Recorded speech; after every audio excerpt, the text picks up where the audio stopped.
Hello math enthusiasts, welcome to section 15 of integrals. Have you ever wondered how we can calculate the function of fx length between a and b, exactly this graph? Without any further ado, let's get started. At the first I'm gonna to produce the formula of that is our function. If I put this part in here exactly, that is our graph, and if I put this point xk minus 1, another one xk, that is fx minus 1, and another one fxk, yes? But if I gonna to estimate this graph by this line, you know, that is delta x, that is delta y, this L with respect to k, of course. Lk by Pythagorean theorem is delta x power 2 plus delta y power 2, of course with respect to k. What is delta exactly? F sub k minus fx k minus 1, yes? If I divide it to x k minus xk minus 1 times xk minus xk minus 1, because I gonna to our equation doesn't any change. You know this is exactly f prime of xk, yes? What about this, guys? That is delta xk. Right now I substitute this value in here. What does it happen? Lk is exactly delta xk power 2 plus f prime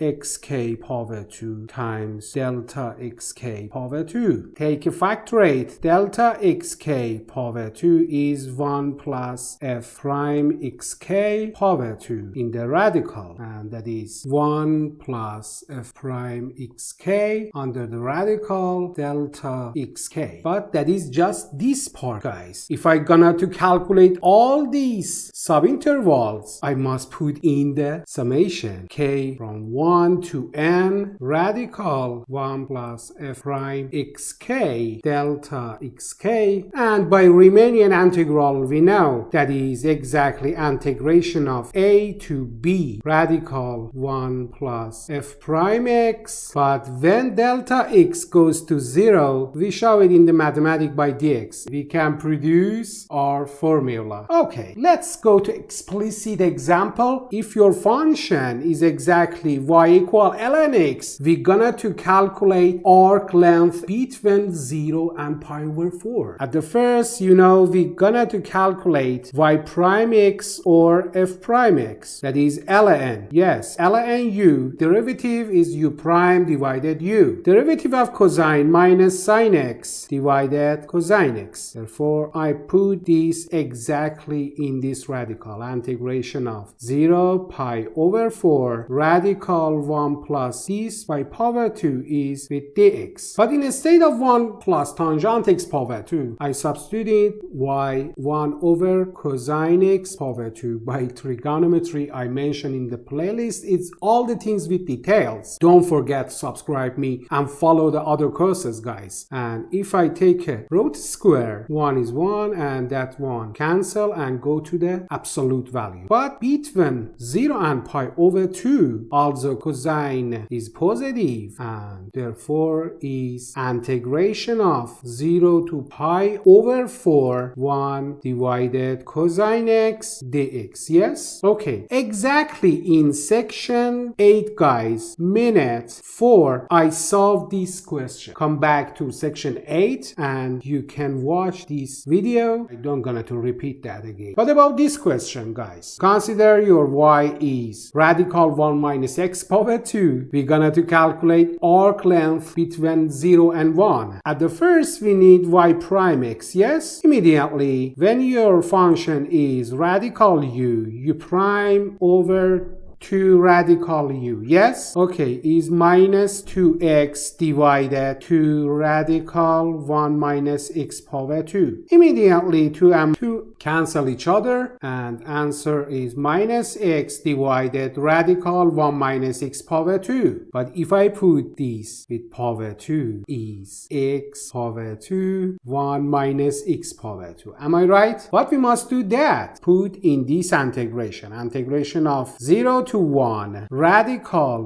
1 plus x power 2, 1 minus x power 2 dx. Yes? Put the denominator 1 minus x power 2, and that is 1 minus x power 2 plus x power 2 under the radical 0 to 1 dx. They can cancel each other, and that is integration of 0 to 1. Radical 1 I put in the out, 1 divided radical 1 minus x power 2 dx. Do you know what is that exactly? In the section 6, I discuss about this with all details, and that is arc sine of x. But what is our bound? In the top 1, in the lower is 0. Therefore, answer is arc sine 1 minus arc sine of 0. We know the arc sine of 1 is exactly pi over 2, and arc sine of 0 also is 0. Therefore, the total answer is pi over 2. But before going to the another question, I have a notice, guys. What is that exactly? You consider sometimes your equation is in parametric form. How we must calculate the arc length in this situation? We know we need to dx power 2 plus dy power 2, yes? But if our x is a function with respect to t and y is a function with respect to t also, if we're gonna to calculate derivative is x prime t power 2 plus y prime t power 2 under the radical. But right now, integration of a b dx. Let's go to an explicit example. Example is in parametric form and 0 until 2 pi. Okay, x prime t exactly is 1 minus cosine x, and y prime t is exactly is minus sine minus and minus is positive sine x. Therefore, dx power 2 plus dy power 2 is exactly 1 minus cosine x in the power 2 plus sine x with power 2. If I expand this identity, exactly is 1 minus 2 cosine x plus cosine x power 2 plus sine x power 2x. Yes? Immediately that is 1 and 1 is also 2 minus 2 cosine x. Under the radical, right now integration of 0 to 2 pi dx. At the first, I factorate 2, 1 minus cosine x and dx. Yes, I put the 2 in the out is radical to 0 to pi. Radical 1 minus cosine x dx. But for cosine we had a 3 identity. Which one we must use, guys? Because it's minus, immediately we use this, because 1 and minus 1 they can cancel each other. Therefore is 1 minus 1 plus 2 sine x over 2. Yes, with the power 2 of course. They can cancel each other, and our integration is integration of radical 2 and radical 2 sine x over 2 power 2 dx. I put this also in the out, radical 2 and radical 2, 2, integration of 0 to pi, radical and power, they can cancel each other, and answer is absolute value of x over 2 dx. But we must consider in this part, first and second quadrant, sign is positive, therefore we don't need to absolute value. By section 1, if this place is cosine, sine, minus cosine. Yes, if we're gonna to calculate integration, we must go counterclockwise. If we're gonna to calculate derivative, we must go clockwise. Therefore, answer is minus cosine x over 2, but with times 2. 2 and 2 is 4, and we put the bound 0 to pi is exactly 4 minus cosine pi minus 0. Yes? Okay. Cosine pi exactly is here is minus 1. Therefore minus minus is positive, and that is minus 1 and minus is positive also. 1 and 1 is 2, and our total answer times 42 is exactly 8. Thank you for watching this video, guys. Don't forget to subscribe me. I'll see you in the next video. Take care. Bye bye.